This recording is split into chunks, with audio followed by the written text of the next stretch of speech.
All right, guys, in this video, we're cooking some sheephead and comparing it to some other fish. If you're watching this video, there's probably three options. Either one, you've tried sheephead before and it was all right, and you're just looking for a new way to cook it. Two, you have never eaten sheephead and you think sheephead are the worst thing in the world and you just want to laugh at some guy on the internet. Or three, you've never tried sheephead, and like most people I've talked to, they've never tried it and they say they've heard good things and they've heard bad things about it. So today we're going to cook it, compare it to walleye and white bass, and see how it goes. Got a few things to show you on what I like to do with sheephead and how you can get them to taste better. Okay, so the first thing about cooking a sheephead, both of these are sheephead fillets, and you can tell the difference in these two versus these two. The only reason I filleted this fish was to show you guys the difference. This one is going to taste just fine. This one, not so much. So I'm honestly just going to throw these out. I just filleted them so you could compare them. But if you're cleaning a sheephead and you start cutting into it and it looks like these top two, just throw it away, throw it down the drain at the cleaning station. But if it looks like this, it'll taste just fine like any other fish. So that's the first most important thing about cooking a sheephead. I personally like to throw a lot of fish back, but I do like to eat fish as well. So if you're out on Winnebago or Green Bay and you're catching some sheephead, it doesn't hurt to throw 5-10 of them in the box. And if you only get to clean half of them, it's no big deal. It can kind of replace. Then you don't always need to keep your limit every single time you go out. Like say you might not eat them all, but you get half of them and there's some more meat. If you're gonna be feeding a bunch of people, like say I'd rather feed them with some sheephead, some good sheephead, than have to pull out a couple limits out of a lake. And then over here we got the walleyes and white bass. There's a nice walleye, and those are two walleyes. And then on the bottom we got white bass. Just like with the white bass, we're going to take out the mud line on the white bass, and we're going to take out this mud line on the sheephead. So that's our first step.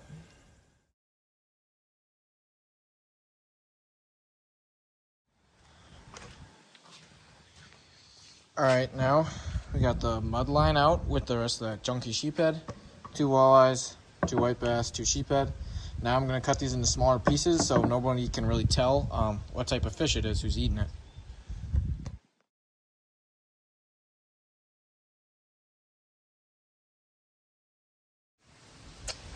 All right, now we got our walleye, white bass, sheephead. Honestly, the sheephead really looks the whitest and probably looks just as good as the walleye. Nice and firm. The white bass, probably a little bit darker than the other two, but I'm sure it'll taste just fine. All right, now what we're gonna do is put them in some Franks, put them in flour, then Franks, and then in some more flour. You can really bread them however you want. This isn't about showing you how I like to bread my fish or the best way to bread fish. It's really just showing you about how you can eat sheephead. So we're gonna go flour, Franks, flour. I have gluten-free flour, so it might not look so great on the fish. It might kind of fall apart. That's just kind of because I have to eat that, so that's why the way the breading is. But you can bread it however you want with whatever your favorite breading is. But that's just what we're gonna go with today.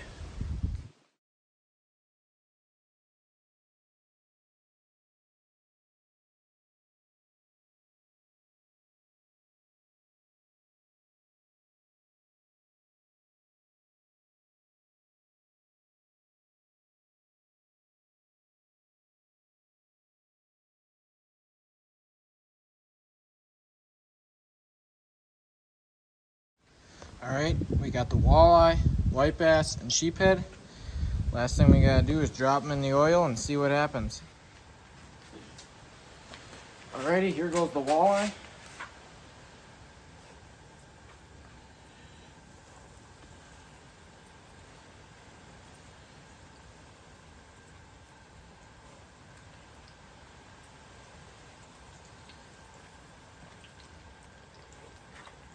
Make sure you want hot oil, or make sure you have hot oil. If you don't have hot oil, your fish are going to get really soggy. So you want nice hot oil, 350. All right, just dropped in the sheephead and the white bass. I'll let these guys cook a little bit. When they stop bubbling, we'll take them out and we'll try them. All right, we got our walleye, white bass, and sheephead. There's only one more thing to do. Wait for them to cool off and give them a try. All right, right here I got a little piece of walleye. piece of sheephead, and a piece of white bass.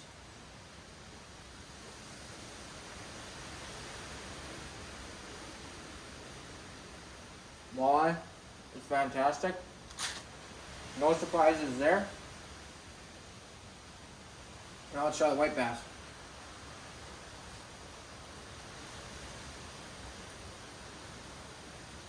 Perfect, flaky, white. No surprises. Every white bass I ever had has been good. You take out the mud line, they're great to keep. And now, the one we've all been waiting for, the sheephead. Cooked the exact same way as the walleye and the white bass.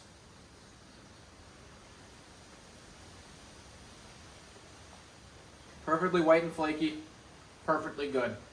If you served this at a fish fry, no one would tell the difference. The point of this video wasn't to show you how to cook your fish. You cook them however you want. Bread them however you want, make them however you want. This is how I like to make them. The point of this video is to tell you that if you keep sheephead that are white and not brown and take out the mud line, there is no reason you can't eat these fish. They are every bit as good as the walleye and the white bass deep fried. And if you're having a big fish fry, you know, you don't need to keep 3 or 4 limits of perch and 2 limits of walleyes to feed everybody. You can keep white bass and sheephead, and they will do just fine. Say the key takeaways: throw away the brown ones, take out the mud line, and you'll have no problem eating sheephead. I promise you that. All right, guys, I'm gonna eat some more fish. I hope you liked the video. I hope you'll learn something. I hope you somebody goes out there and tries the sheephead and tries to make it this way. And like I say, I think you'll be pleasantly surprised. If you liked the video, please go down and hit subscribe, and see you in the next one.